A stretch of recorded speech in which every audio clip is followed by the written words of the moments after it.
Book number 12. All that you desire to compass by devious means is yours already, if you will but freely take it.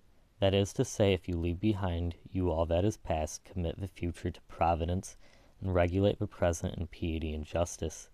In piety that you may love your appointed lot, for nature gave it to you and you to it. In justice that you may speak the truth, without constraint or guile, that you may do what is lawful and proper, that you may not be hindered by the wickedness of others, or by their opinion of their talk, or by any sensation of his poor surrounded body, for the part concerned may look to that. If then, now that you are near your exit, setting behind you all other things, you will hold alone in reverence your ruling part, the spirit divine within you. If you will cease to dread the end of life, but rather fear to miss the beginning of life according to nature, you will be a man worthy of the ordered nature that produced you.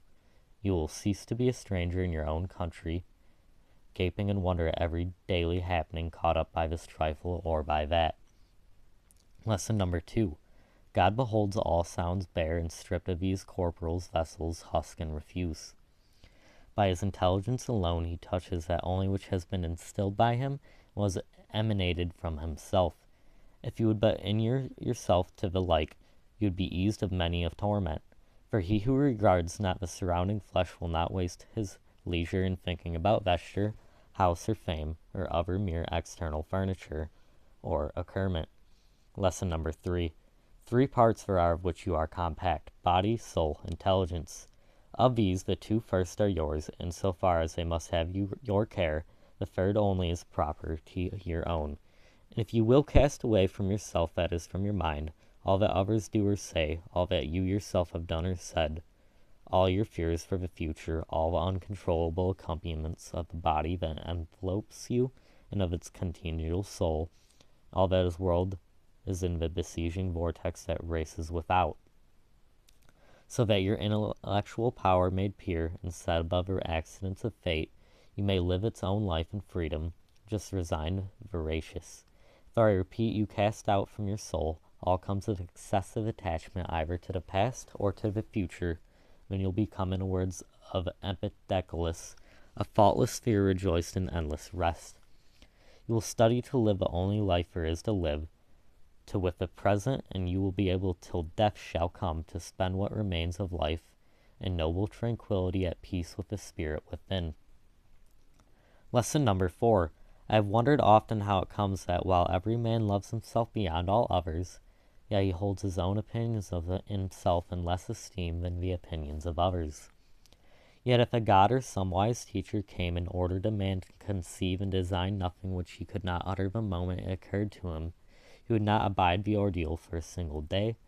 Thus we stand in greater awe of our neighbors' opinions of us than we do of our own. Lesson number 5. How can it be that the gods who have ordered all things well for man's advantage overlooked one thing, only to wit that some of the best of mankind, who have held the closest relations with things divine, and by pious works and holy ministry become intimate with the divinity once dead, should arise no more, but be altogether extinguished? If this be truly so, be well assured that if it ought to have been otherwise, it would have made it otherwise. Had it been right, it would have been practical. Had it been according to nature, nature would have effected it. From its not being so, it is really not so. Be persuaded that it ought not to have been. You see that in debating this matter you are pleading a point of justice with the gods. Now we could not thus plead with the gods, were they not perfectly good and just. And if they are so, they have left nothing unjustly and unreasonably neglected in their administration. Lesson number 6. Essay even tasks that your despair of executing the left hand, which in other things is of little value for want of use, yet holds the bridle more firmly than the right, for it has this practice. Lesson number 7. Consider how death ought to find you both as to body and as to soul. Think of the shortness of life, of the eternities before and after, and of the infirmity of all material things. Lesson number 8. Contemplate the fundamental causes stripped of disguises. Think what pain is, what pleasure is, what death and what fame. Consider how many are themselves the causes of all the disquiet they suffer, how no man may be hindered by another, how all is matter of opinion. Lesson number 9. In the use of principles, we should be like the pugilist rather than the swordsman. For when the latter drops the sword which he uses, he is undone, but the former has his hand always by him, and needs but to wield it. Lesson number 10. While the nature of things distinguishing between matter, cause, and purpose. Lesson number 11. What a glorious power is given to man never to do any action of which God will not approve, and to welcome whatever gods appoint for him. Lesson number 12. As to what happens in the course of nature, the gods are not to be blamed. They never do wrong willingly or unwillingly. Neither are men to be blamed, for they do no wrong willingly. There is therefore none to blame. Lesson number 13.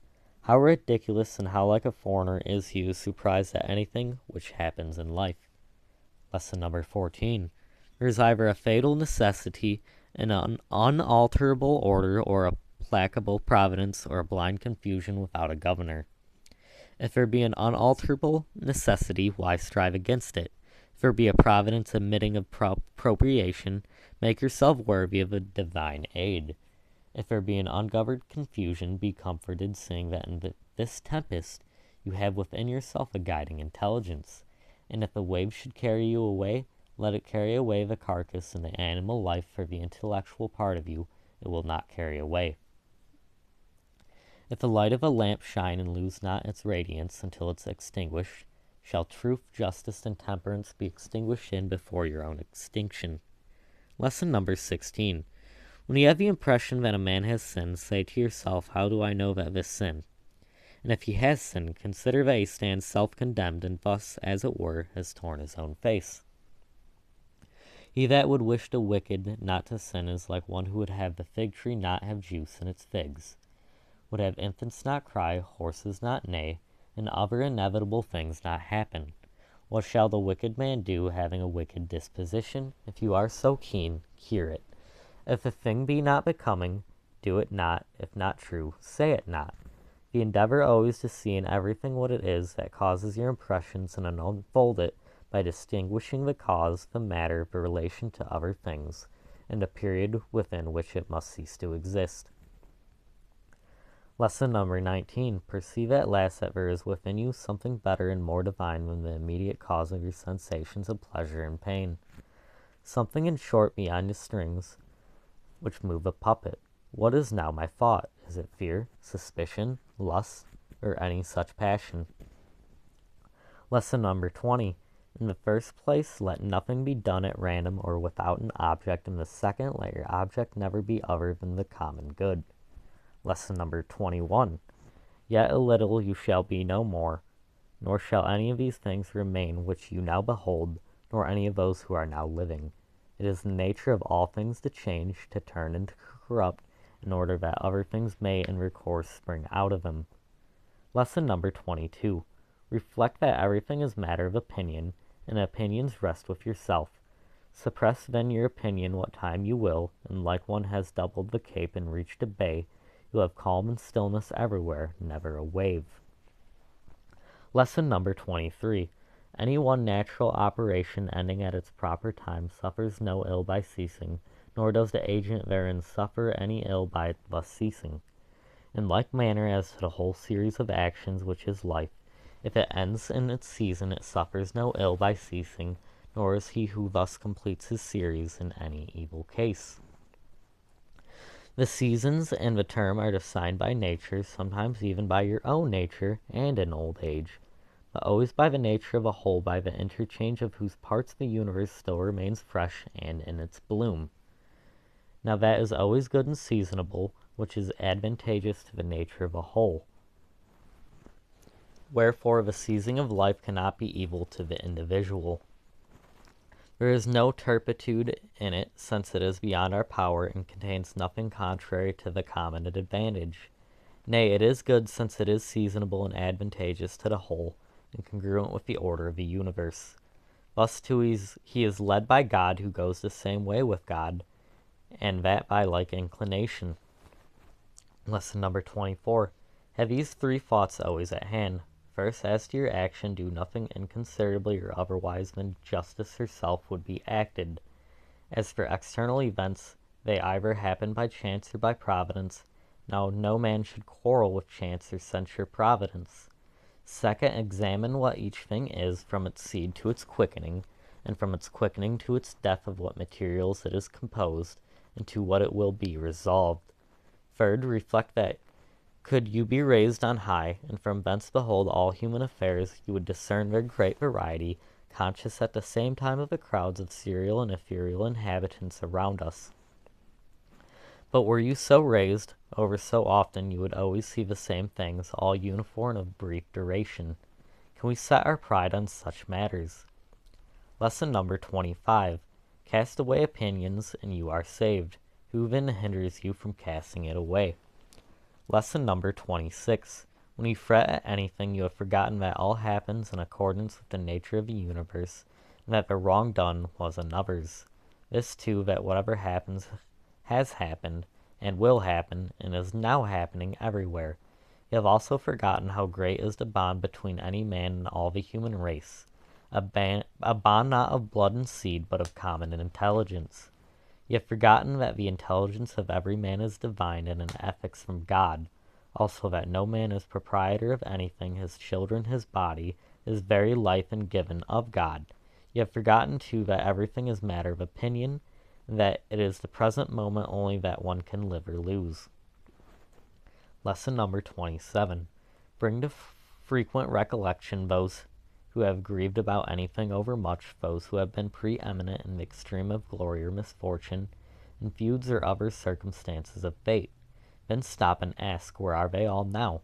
Smoke and ashes and an old tale, or perhaps not even a tale. Pass them all in review.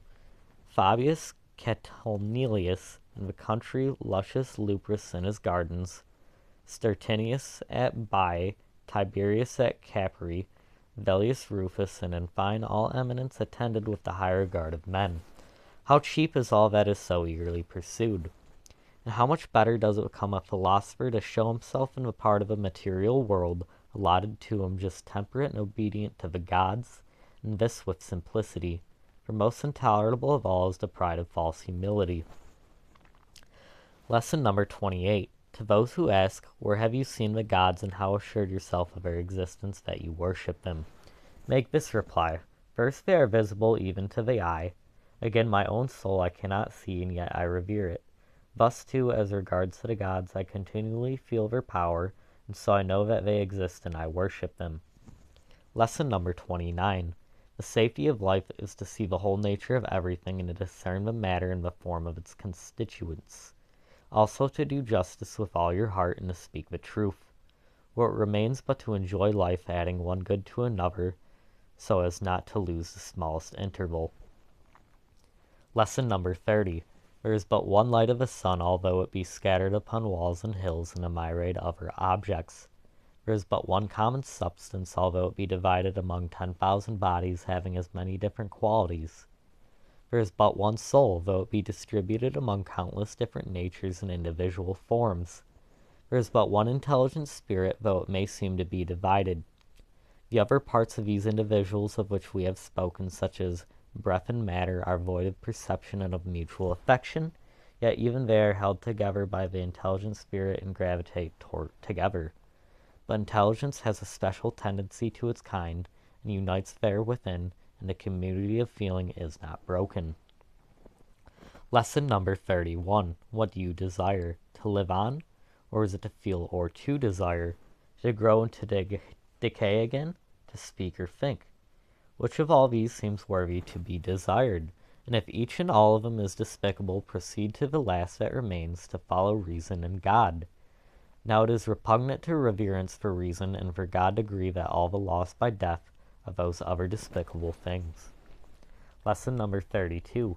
How small a part of the boundless immensity of the ages is allotted to each of us, and presently that will vanish in eternity. How little is our of a universal substance, how little of a universal spirit. On what a little clod of the whole earth do we creep. Considering all this, reckon nothing great except the act as your nature leads you, and to endure what universal nature brings to passes. Lesson number 33. How is it with your ruling part? On this all depends. All other things within or without our control are but corpses, dust, and smoke. Lesson number 34. This most of all must have roused you to despise death, that even those who held pleasurable to good and pain to be evil nevertheless despised it. Lesson number 35. To him who holds that alone to be good which comes in proper season, who cares not whether he has acted oftener or less often according to right reason, to whom it makes no difference whether he behold the universes for a longer time or a shorter, for this man death also has no terror. Lesson number 36. You have lived, O man, as a citizen of a great city. Of what consequence to you whether for 5 years or for 3? What comes by law is fair to all. Where then is the calamity, if you are sent out of a city by no tyrant or unjust judge, but nature herself, who at first introduced you just as the orator who engaged the actor again dismisses him from the stage? But, say you, I have not spoken my 5 acts, but only 3. True, but in the life 3 acts make up the play, for he sets the end, who is responsible for its compositions at the first, and for its present disillusion. You are responsible for neither. Depart then graciously, for he who dismisses you is gracious. The end.